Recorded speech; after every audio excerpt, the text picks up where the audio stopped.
આપણે ક્યારે વિચાર્યું છે કે જે લોકો પોતાના ક્ષેત્રમાં ટોચ પર પહોંચી ગયા હોય, કે જે લેજેન્ડ બની ગયા હોય, એમની પાસે એવું શું હતું જે આપણી પાસે નથી? એમની પાસે પૈસા વધારે હતા, કે કંઈક ટેલેન્ટ એમનામાં હતું, કે પછી કંઈક એવી જડીબુટી જાણતા હતા? તો મિત્રો, આમાંનું એમની પાસે કંઈ નહોતું. અને મહાન કોઈ રાતોરાત નથી બની જતું, કે મહાન બનવાનો કોઈ શોર્ટકટ પણ નથી. અને એવું નથી કે તમારી પાસે કોઈ ટેલેન્ટ હોય તો તમે સફળ બની જાઓ કે કાંઈ મહાન બની જાઓ. મહાન બનવા માટે એક કળા જોઈએ, અને એ કળા શીખીશું આપણે આજે આ વિડીયોમાં સ્ટેપ બાય સ્ટેપમાં.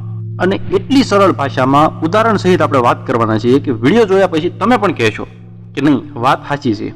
કોઈ પણ ક્ષેત્રમાં કે કામમાં લેજન્ડ બનવા માટે જો પહેલું પગલું હોય તો એ છે તમારા કામને તમે દિલથી કરો. તમે ગમે તે કામ કરતા હોય, પણ કામ એવું કરો કે તમારું નામ બોલાય. તમે માર્ક કર્યું હશે, જેમ કે તમારે સોડા પીવી હોય તો તમારા સિટીમાં પ્રખ્યાત નામ હશે. તમારે કપડાં લેવા હોય તો 50 દુકાનો હશે, પણ પ્રખ્યાત 1 કે 2 જ હશે. તો નામ કમાવો, નામ બનાવો. કરવા ખાતર કોઈ કામ ન કરો. એક મોચી પણ જો બૂટ પોલિશ કરતી વખતે એમ વિચારે કે આ બૂટ એક લગ્ન પ્રસંગમાં જવાનું છે તો હું તેને દિલથી ચમકાવું, તો એને એ કામનો ભાર નહીં લાગે, પણ ઉમંગથી કામ કરશે. એની પાછળ એક ભાવના જોડાશે. તમે જે કામ કરો એ ઈમાનદારીથી કરો. તમારું કામ કોઈ જોતું હોય કે ન જોતું હોય, તમારા માટે તાળીઓ પડતી હોય કે ન પડતી હોય, પણ ઈમાનદારીથી કામ કરતા શીખો. મોટાભાગના લોકો સફળ બનવા માંગે છે, પણ એક સાથે 10 કામ કરતા હોય, મલ્ટીટાસ્કિંગમાં માસ્ટર બનવા માંગતા હોય. પણ સાચી રીત એ છે કે એક કામને પૂરા મનથી કરો, પછી બીજું કામ કરો. એક કામમાં પહેલા શ્રેષ્ઠ બની જાઓ, પછી બીજું બધું. તમે જે કામ કરતા હોય કે કરવા માંગતા હોય, પહેલા એનો પાયો મજબૂત કરો. તમારા ફેવરિટ ક્રિકેટર હોય છે, એ દરરોજ શું કામ કરે છે? દરરોજ પ્રેક્ટિસ કરે છે, દરરોજ 1% અપગ્રેડ થાય છે. મોટું નામ બનાવવું એ કોઈ જાદુ નથી, પણ એ દરરોજની તમારી નાની નાની આદતોનું પરિણામ છે. મોટા ભાગના લોકોનું ધ્યાન આદતો તરફ નથી હોતું. તમે એ વિચારવાનું છોડી દો કે હું ક્યારે ચમકીશ, કે હું ક્યારે સફળ બનીશ, પણ તમે એવું વિચારવાનું શરૂ કરો કે હું મારું કામ દરરોજ કઈ રીતે મજબૂત બનાવું. આજના જમાનામાં બધાને જલ્દી વાયરલ થઈ જવું છે, બધાને ફેમ જોઈએ છે, સફળતા જોઈએ છે, બધાને પોતાના માટે તાળીઓનો ગડગડાટ સાંભળવો છે. પણ ત્યાં સુધીનો જે માર્ગ છે એમાં કોઈને રસ નથી. બધાને પરિણામમાં રસ છે, પ્રક્રિયામાં રસ નથી.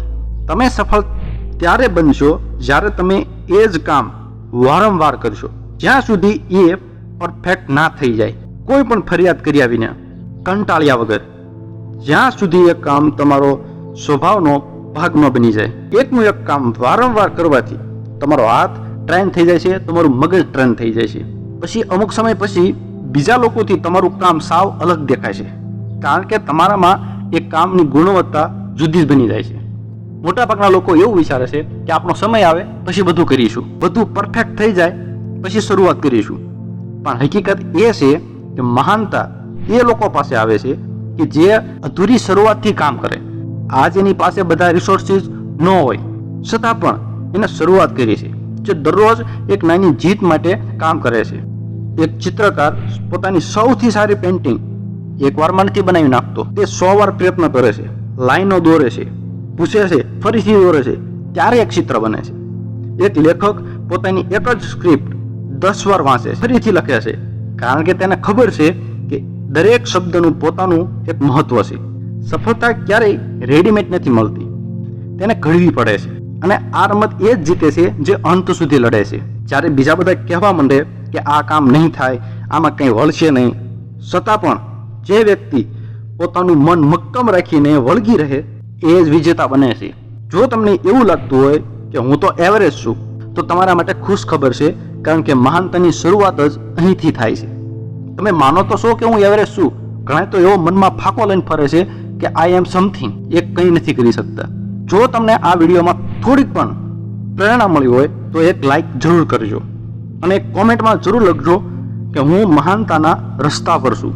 જ્યારે નવો વિડીયો આવે ત્યાં સુધી શીખતા રહો અને આગળ વધતા રહો.